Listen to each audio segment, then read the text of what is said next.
This series, this November 2024 series, I just said it could be some of the best content that I put out on the podcast, just because what I'm trying to do is to bring order in you, the human. How old are you going to be before you start to experience life like you want it? I want to tell you right now, whether you like it or not, there is a better way to do business.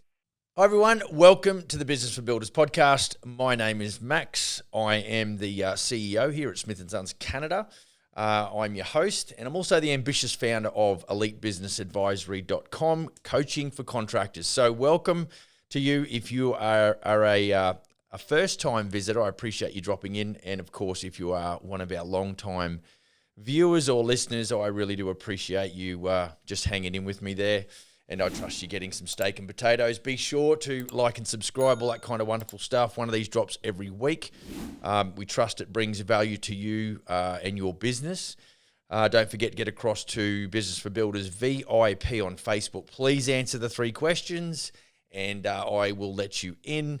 And it's a great place for some camaraderie and some question and answer.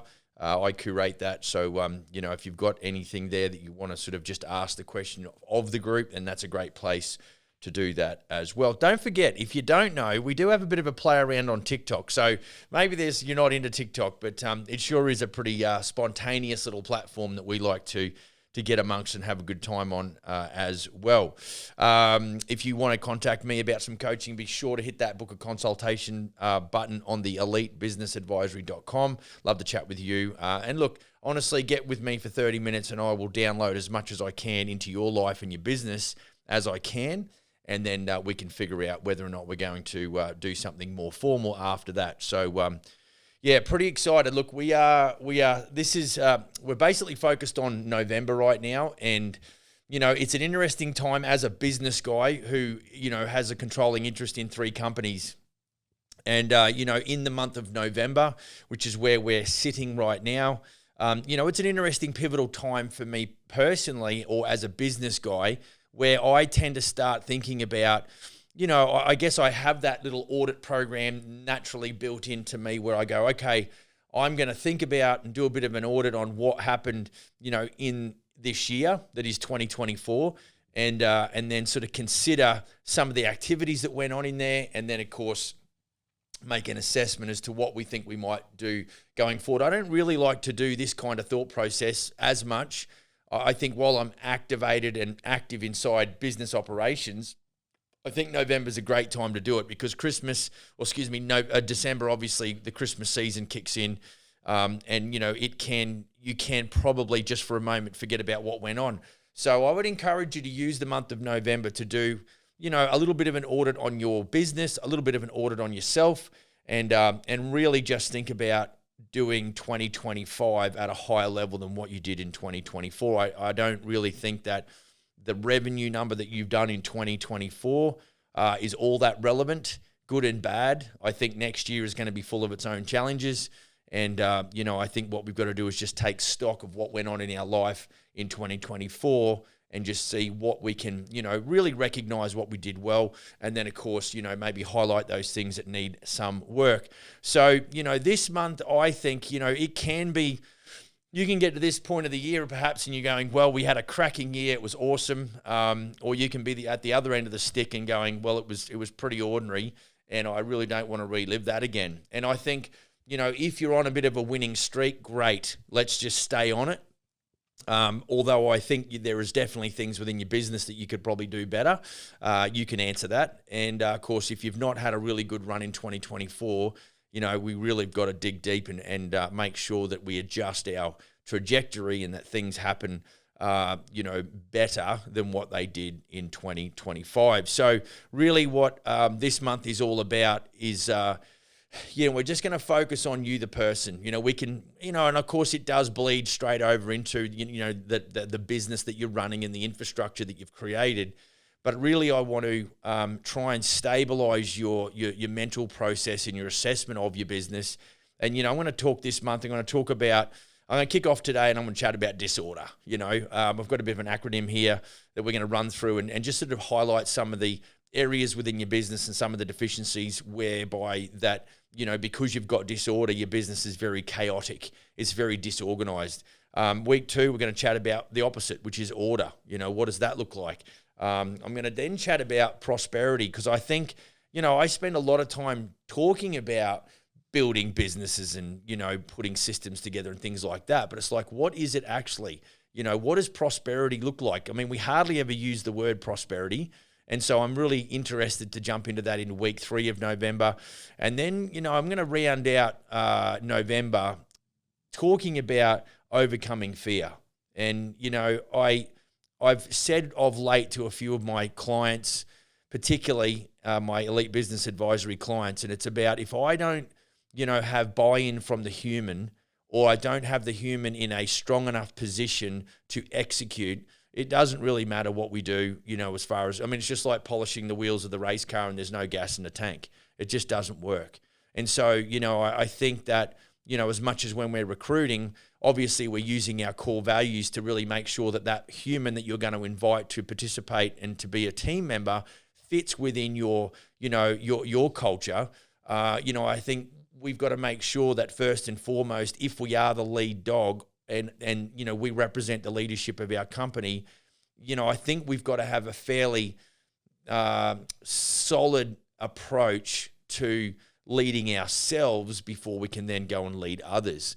I'll talk a bit about systems, but it's very simple. You don't really want to employ someone if you don't really have a system as to something that you can show them to demonstrate what it is you expect from them. So for us as lead dogs and leaders in our businesses, we really need to make sure that we've got things nailed down. So really with disorder, it blows me away. And if you're a tradie or you're a builder or general contractor out there, you know that if I rolled up and my truck inside was an absolute mess and the inside of my trailer, there was tools, rolling around everywhere, you know that person is particularly disorganized in their thinking, because what you see in that trailer or that truck, or the way that they dress, or the way that they, handle themselves, if the physical outworking or demonstration is very disorganized, it's very likely that is how they live their life. As a man thinketh, so is he.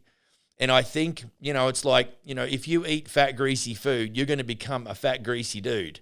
It's just the way it goes, So this is why we say, the people that you hang out with, you become like the people that you hang out with. That's why it's so important that, and I know you might think there's a lot of time in the weeks and months and years, but boy, oh boy, we were just talking about how quickly, like we're into November already, and time just goes so fast, and literally 6-7 weeks. It's November, so there's, Christmas decorations all over Home Depot and whatnot. So it's all getting pretty lit up and happens very fast. And so, we want to make sure that we take stock. And I would like to think this month will be a really good month where you can join with me to audit the way you think, because the way you think determines how you feel, and the way you feel determines how you act and how you operate. Okay, and if you do something over and over for at least, say, 21 or 30 days, depending on which book you read, that will develop a habit. And obviously, we are a sum total of all of the decisions and habits that we've made along the way. So let's get after this. There's an African proverb that says, if there is no enemy within, the enemy outside can do you no harm. And I'm really going to kick off this month, because at the back end, when we talk about overcoming fear, there's several quotes there that I've got picked out and that I really want to introduce to you, just to help you, in the conclusion of the month of November, but also to really provide you with some context. If you're having a hard time in your business and things aren't really going well for you, you're not the first person to go through that. Rest assured, there is plenty of folks that have gone before you. And I think the difference between somebody who, there is a significant above the line mentality that will take you to some level of success in your business, versus somebody that just experiences mediocrity and does, fairly average, and then just wants to blame other people for their lack of success, okay? So, I think there's an element of, the desire to face the heat, right? And then really dare to beat the system, because if 50 to 60% of builders go out of business in the first 5 years, and then of the remainder, 60 or 70% of those go out of business, beating the system is not that simple. It's not that easy. And I tell you, it's not just software. It's not just social media. It's not just checklists. It's not just recruitment. It's actually it's all of those together into the stew pot that really does, create a system within your business that is going to help you. Now, if you are not systemized in your thought process, you've got little or no chance of making it beyond the 5-year mark. If you've made it beyond 5 years, if you've made it beyond 10 years, the odds are against you, and you've made it to a certain extent. But is there a level of dissatisfaction? Is there a level of disillusionment? Is there a level of, I thought I should have been further along than what I am currently? Well, that is where you've survived, kudos, but you really haven't excelled. And so I think in all of us, there's this attitude that says, there is more to come. There is more to come. At my age, there's a lifetime of memories, but we're still making plans because we're not that old. If you're 20, you probably think I'm as old as the hills, but it was only yesterday that I can easily recall when I was 20. And so, guys and gals, I think that, we're going to talk a lot about this month. And so I really encourage you to really, tap into the next, four episodes, of the Business for Builders podcast, or on YouTube if you're there. And I would, what I would do? I would do something philanthropic. I would share this with somebody, who you think might be affected positively in this light. This series, this November 2024 series, I just said it could be some of the best content that I put out on the podcast, just because what I'm trying to do is to bring order in you, the human. We're not talking about key activity metrics. We're not talking about recruitment processes. We're not talking about project management tools or scheduling. I'm saying, hang on, time out. We'll get to that. What I've got to do is I've got to get the human. I've got to get the human in the right space, right? Like I said, if there's no enemy, within you, the human, then the enemy outside can't do you any harm. One day I'll tell a story of what's going on in my life in the last couple of years, and it really does allude to the fact that you've got to have some degree of resilience and commitment. Gary Vee says people don't enjoy sales because they don't believe in the thing that they're selling. And so with my core purpose being to help general contractors succeed, that is a very pure objective. And so it really does, tie me over. So let's quickly grab this word disorder and let's run down this list where we're going to just chat about some of those parts of the business which is really going to create disorder. Now, remember, I say often that your business is going to be built by design or by default. And so I think people that have disorder in their business is because the business has just kind of it's just come together by default, and there is no organization. And so what's happening is there's just a bunch of disorder. And I tell you what, just a side note, you might be sitting there and you go, yeah, I get it, Max, I know. And it's now you're in a state of disorganization and you just don't know where to start because you don't know how you got there, right? So you really understand, you go, boy, my business is quite the shit show right now. And honestly, the next thing that'll come out of your mouth is, I've got no clue how I ended up here. And I think that is a challenging. That's very that's very confrontational. Like that, it's very confronting. You're like, okay, I am responsible for this business, and I don't really like the position that it's in, and yet I did it, and I actually don't know how I did it. And so this is where we start to, we're in a state of disorder, and so. How is it that I've got there? Right, first, D stands for disorganization, pretty obvious. So inefficient systems and workflows leading to confusion and wasted time. I think that, probably overall, it's the thing that you can't buy or get back is time. And so when we talk about disorganization, I really, one of the clients that I chatted with on Friday, we talked a lot about, scheduling or time blocking, putting a schedule together that's a routine that's repetitious, because there is parts of your business that need general management and there's parts of your business that need creating and making. And when you're in the general management side of things, the creativity disappears because you're all about getting shit done that doesn't give you any space. It's very categoric and it's very a matter of fact. And so, I think, to help you with creating organization out of disorganization, you've got to really split your company into departments and go, what department needs the most focus? Start from there and work your way down, and when I talk with elite business clients and even our general contractors, I mean, there's, more so if I'm dealing with elite business clients because they don't have the benefit of my Smith & Sons brand and the systems that go into that, and the marketing that goes along with that, the lead generation that goes into that, the software programs that are associated. Like, there's a lot of things that are taken off the roster, if you like, of our operators. So if I'm talking to you as an elite business operator or client, you've got to take care of everything, right from branding and marketing, right through to business planning and business development and strategic planning. So if there is 9 departments that I see that I've broken building companies down into, then all of those needs to have attention paid to them at some point. If you do not, what you'll do is you'll have a half-built house. So imagine if you're out there and you're a carpenter by trade and you thought, well, I'm going to build this house, but I'm only going to do half the work. So on one side, you've built half the house and the floor system and the trusses, and the other half is not built. That's so stupid. Like, who would do that? You just don't, you don't do that. But I'm telling you, the majority of building companies out there that do fail are exactly that. They focused on doing one part of the business, but they didn't bring the other parts that are important with them. So there's disorganization. Right, the second thing is inconsistency.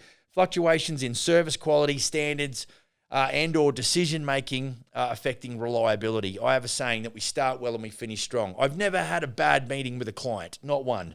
I've had some interesting meetings where I go, I don't think I'm going to work for this individual, but I've never had a bad meeting. Because, I want to impress. It's like, speed to lead. The phone rings. Thanks for calling Smith & Sons. You're speaking with Max, and they tell me about their project and we're all optimistic and we go over there and, all of that is starting well. But once that first meeting is out the way, you've now got to roll the sleeves up and you've got to go and do some work. And again, you've got to have systems and go, okay, what's the process? And so, if we are inconsistent, because this is, like you go, oh, how could that possibly, upset my business? Well, you think about it. If you were following somebody who was inconsistent and they fluctuated in how they serviced you or dealt with you or worked with you, then you wouldn't purchase from that company. You just wouldn't. And so we have to be efficient. So, every week, and then when you go back to being efficient, it's easy to be efficient when you have systems and when you've time blocked, when you've got a routine, and so inconsistency is going. Imagine if you just showed up every other day or whenever you wanted, whenever you felt good and thought, I'll go to work and do some work. The productivity and the quality would be just in the toilet. And so we've got to change. And I'm really, I guess, the opposite, or the thing that really counters the whole disorder and disorganization part of your business is the challenges with you internally. The most valuable real estate in the world is the 6 inches between your ears. If you don't get your head together and your head on right, you will never win at this, dude. And if you are not the guy or the gal to lead a company, get out. Go and work for somebody. Clock on at 8 a.m. on Monday and clock off at 4 o'clock on Friday. Like, please do yourself a favor and everybody else, because the minute that substandard operators, whoever they might be, don't deliver to their clients, they make the rest of the industry look bad. So please do yourself and us all a favor and figure out what pocket you're supposed to be in, okay?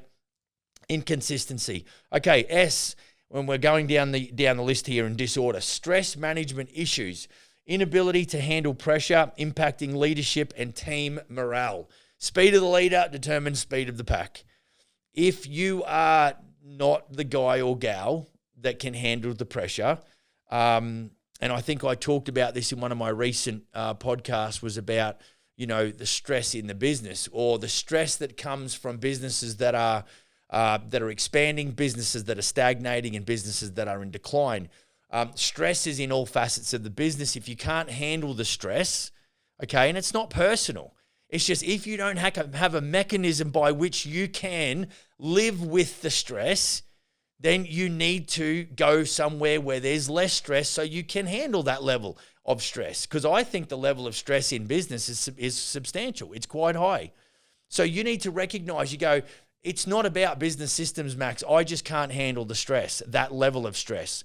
Like good, well noted. You know, you need to then make changes in your life that whereby you find your pocket, you know, because they think, well, if I was making more money, I wouldn't be as stressed. I'm like, I think I said the same thing. You know, the guy I did my apprenticeship with, he just finished building, you know, a couple of years back, a $200 million skyscraper, a high rise.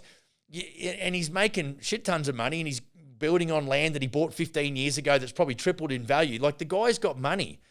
Does that automatically mean that he doesn't have stress in his life? Of course it does. I only seen him a month ago. He's got plenty to worry about. So that's the thing. The stress management issue. The issue is not the stress. It's your level of stress that you can handle.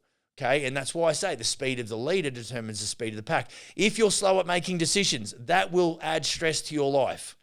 Because when you've got to come back around and answer the same damn questions again that you haven't answered from a week ago, that means you're losing time, okay? Better to make a decision and then possibly have a micro failure and then you can correct that and change that trajectory and go again, than to be in a week or 10 days' time, not have made a decision and actually be no further along being educated around what's the best way to handle this. And I push people quickly for decisions. Come on, right, I understand that. What's the solution? What are we going to do about it? Like, the sooner I can start working on the resolution, the better. It's really how I handle the stress. So that is my stress management process versus somebody that sees themselves as a victim, whereas I see stress as something that's going to help build me personally, my leadership capabilities, my capacity, and of course, my business. Okay, overwhelm. So disorder, DISO for overwhelm, feeling burdened by tasks, causing a lack of focus and strategic vision. You know, I think that the best analogy for this is if you drop your head. Like, you can just see, I mean, I've played enough Australian rules football to be on both sides of the table. You know, it's like on one side, we're kicking goals. We know that we're putting it together. We are in the pocket. We're having a great day. And mate, you're like, I played, shout out to the boys at Maruka Roosters, if any of them are listening in Brisbane. But mate, I tell you what, you'd be walking around like a rooster. Like, you'd be like, yeah, we got this shit sorted. Like, that feeling is awesome. However, when we were having our asses handed to us, we were not feeling like a rooster. We were feeling more like a feather duster, a rooster that's had the tails pulled out of it and shoved into a stick, and now the feather duster thing. And so, you know, I know what feels better, walking around as a rooster, being 6 goals up, and, you know, knowing that we're going to take this one home. And so, you know, I think that under the stress of the business, you don't necessarily need to feel overwhelmed. I mean, you have a sense of overwhelm. So for me, I can handle, like, I have a high appetite for risk. I have a high appetite for stress. You don't run 3 companies if you don't. But at the same time, when I am, in that position where I feel busy and I feel a sense of overwhelm, I haven't reached a state of overwhelm, but I have a sense of overwhelm. I'm like, okay. And then what I've got to start doing is figuring out all of these ducks and get them in a line. And really all that is you just take stock of what you've got, and you've got to go and put them in an order of triage. So do the important, urgent things first, and then really work your way down. And, you know, I was talking to clients on Friday, and I said, you've got to stay on task. You just have to be able to shut out everything else, and you've got to, because what happens is we try and do one thing, and then we take our eyes off the ball and we worry about everything else that's outside of it, and we can't get anything done. You have to be in control. You have to have the discipline to be able to shut out everything else is going on whilst you're doing the most important and urgent things. So, you know, those feeling that burden, to me, I feel that pressure and I react positively, or I respond positively to that. It compels me to get better. You know, for me, with so much pressure on me, it's not will or will I not beat this. It's just a matter of when. I will get this thing nutted, like no problems at all. But the grit, I think we talked about when I interviewed one of my mentors. He's a retired Navy SEAL and a trainer and a coach. And, I talked to Coach Mack about the grit that these Navy SEALs have. And I just look at us as business owners and go, if 70% of us by year 10 are no longer in the game, what is it that the 30% are doing? What is it? It's got to be something. There's other humans out there, guys and girls, who are kicking ass and taking names and making it work. Okay, and what's wrong with you doing that? See, what that takes is grit. It means that thing that's inside of you that's a below-the-line thinker has got to change. So where I started was this mental disposition that you have. And I'm like, okay, you grew up in a negative household. I get it. It's why you just can't afford to talk to your mum as much. You've just got to talk. You just got to reduce the negative influence on you. You need to be finding a group of people. Go and find a bunch of, other YouTube channels. It's on, you can get stuff on Spotify. You can dial up and there's motivational stuff. Like you've just got to, it's not that I don't get negative stuff that's weighing me down. What I do personally is I outweigh it with massive amounts of positive, right? And so for us, even in the business, we're in the retail sector, we're in the, the retail facing public sector, if you like. It's like, do we occasionally get negative reviews? Yes, we do. How do we fix those? Well, we've just got to look at them and get better, and we respond to them accordingly. But the flip side is that we push up the good side far more than what the downside is. That's the only thing that's in my control. And so that is how I coordinate my brain to ensure that I stay on task and I don't get that feeling of overwhelm. Right. Disorder. The letter R stands for reactive mindset. Responding to issues only when they arise instead of planning proactively. Now, I'm a big advocate of planning. Like, let's talk about what the business needs to look like in the next 12 months. I think that if you don't do that, you're a person that doesn't understand the power of vision. You just don't understand the power of at least laying out a bit of a roadmap and then reverse engineering that, whether that's a 1 year goal or a 3 to 5 or a 10, and really laying it out in a fairly orderly fashion and at least having something to map to. Now, is there going to be times when you get off course? Is there going to be times that it gets a little stormy? Absolutely. Will that affect the trajectory? Absolutely. Will it stop you? Maybe. Does it have to stop you? I don't believe it does. But you've got to have the vision. And I'm going to talk about harnessing the power of intent. For me to begin to build a franchise group in Canada is a ridiculous challenge. It's a challenge personally, financially, mentally, and emotionally. It's everything. It's probably one of the most difficult things. It's probably the most difficult thing that I've ever really, embarked on because of the nature of the beast. But, for me, I'm the right guy to do it. And that's really what the determination is in my gut. And so if you enjoy the construction game, and I love construction, I love sales, I love systems, everything about what we do, I literally can't walk away from it. I mean, you'll have to drag me out of here. And so it's that level of commitment, where I think that you no longer become reactive on a consistent basis, continuously or consistently.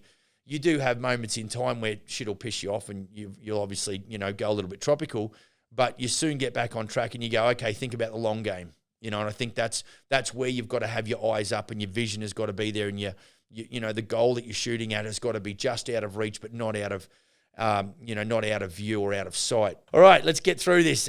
D stands for deficient leadership. I think we've talked a little bit about that. Lacking the skills or mindset to inspire, guide, and empower the team effectively. We've already chatted a little bit about some of those factors.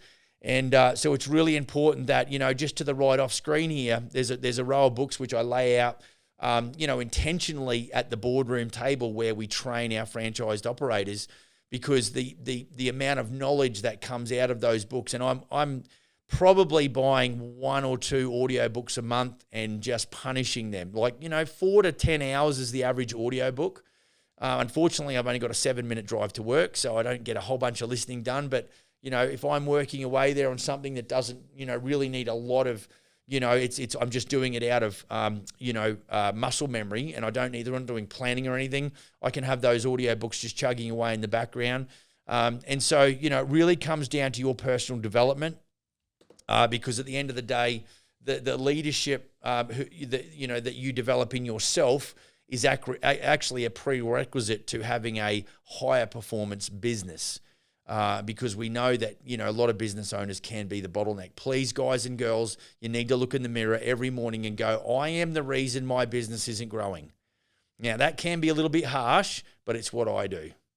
It's just, I'm the reason. So what that does, it's not to be judgmental, and I don't sit in a seat of judgment, but what it does is it brings me back to a level of humility that says, I have not arrived yet. I've got a lot of work to do. Okay. That's all that is. It really just, and I think an egotistical business leader is not liked by people. And really, I think their duration or durability as a leader that's respected at the highest level by their peers and the people that are inside those companies is very minimal. And people see through that horse shit. So guys and girls, be confident, but please lose the ego. Right. E in disorder, energy depletion. So burnout or low energy affecting productivity and enthusiasm. Okay. So, I know what it feels like to get to the end of the day and be absolutely shot. And I think this is where we go into some micro organization. For me, if I want to get into that maker and the developer side and the creative side, I know that between the hours of, say, 6 or 6:30 and 9 o'clock is where I'm going to get my best bang for my buck. Now, if you're out there and driving around, job sites and picking up shit from hardware stores, obviously that's not going to be your time, but you might have to designate something in the weekend to doing that. And so because I know too that once I hit 3 or 4 o'clock and I spend all day talking to people doing this, it does take it out of you. No different if you were swinging a framing gun and putting up trusses or what have you. We all get shot at the end of the day. So just know your limitations. It's stupid to say, I feel out of energy and that's bad. It's natural. It's natural, And so, you try and eat properly and you try and get 6 to 8 hours sleep and you want to get back into it. Now, I think that, again, what helps me overcome, some of that fatigue is to know that I've just got to do one more day. Just another day. Look yourself in the mirror and go, I'm the reason that my business is not growing. I am the bottleneck in my business, but I've only got to get through this day. What am I going to learn today? And that kind of self-talk is what's going to help you just get through one day. So sometimes we've got to look at that, overarching 1-year goal perhaps, but then we just have to focus on what am I doing today that's going to help me, is going to move me a little bit closer and further toward that. I have a goal to, really make a difference in the lives of general contractors and their businesses and their families at the same time. Now, do I know that I'm making much of a difference? I get an occasional comment, sure, which really, warms my heart. But because I'm not getting 1,000 emails a week, does that stop me from doing this? No, it doesn't, because I just believe in it, and I just believe that I didn't have this when I was starting out. I didn't have this when I was out there trying to figure it out myself. And so I just believe, and I have the faith that, what we're doing in this show does make a difference, and it does move the needle. Does it move the needle far? Not sure. Does it change my commitment to, keep doing what I'm doing? Absolutely not, because I think it does. And that's just where I'm at. Okay. So that's how we overcome some energy depletion. We just want to get really inspired, because sometimes that mental, if you're up mentally because you've got focus, that can help you overcome your physical fatigue. I mean, you think about these guys that run marathons and climb mountains and all this kind of stuff. It's the idea of reaching that summit. It's the idea of reaching that finishing line first. That's what drives them. So figure out what drives you, and it will energize you. So that's the opposite to energy depletion. When I've got a clear target and a clear objective and I'm excited about what's going on, that can actually enthuse me. It can create energy within me. The final thing is resource management. R for resource management. Poor allocation of time, finances or workforce, reducing overall efficiency. That is what we've got to counter. You know, if we want to do the opposite of that, we've got to allocate time properly.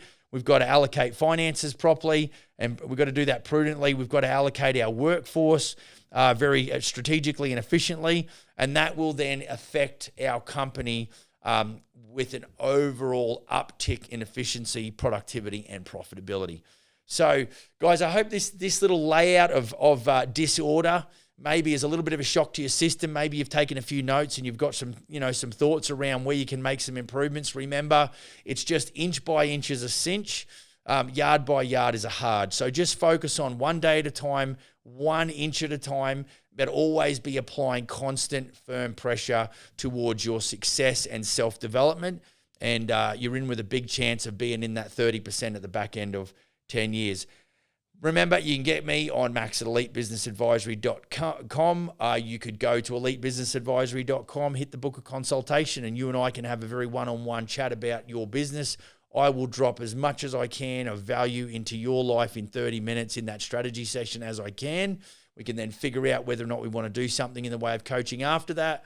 And then, of course, if you like and subscribe, we'd appreciate that. Appreciate the love. Maybe share it. Drop us a comment. Shoot across to Business for Builders VIP and get amongst that community, and let's start moving the needle in a very positive direction as it relates to high-performance businesses and happy families because of that, guys and girls.